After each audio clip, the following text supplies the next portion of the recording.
சிறு வயதில் பேரறிஞர் அண்ணாவுக்கும் தலைவர் கலைஞருக்கும் எப்படி நாடகத்தின் மீது பற்று வந்ததோ அதேபோல் தளபதி மு.க.ஸ்டாலின் அவர்களுக்கும் நாடகத்தின் மீது ஆர்வம் அதிகம். அவர் வளர்ந்த சூழ்நிலை அரசியல்வாதிகளின் கருத்துக்கள் உலா வந்த காலம்.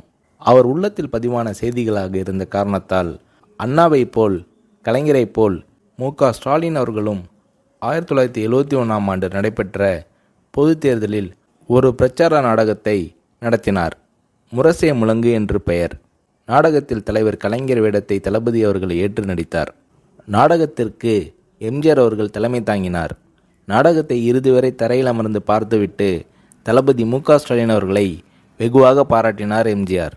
தளபதி மு.க.ஸ்டாலின் அவர்கள் அந்த இளம் வயதிலேயே எம்ஜிஆர் அவர்களிடம் எவ்வளவு நெருக்கமும் உரிமையும் பெற்று வளர்ந்தார் என்பதற்கு முரசே முழங்கு நாடக அரங்கேற்றமே ஒரு உதாரணமாகும்.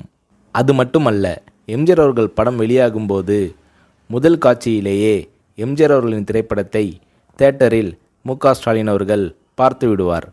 எம்ஜிஆர் அவர்களும் தொலைபேசியில் தொடர்பு கொண்டு, என்ன தம்பி படம் பார்த்தியா, படம் எப்படி உள்ளது என்று ஸ்டாலின் அவர்களிடம் கேட்பார்.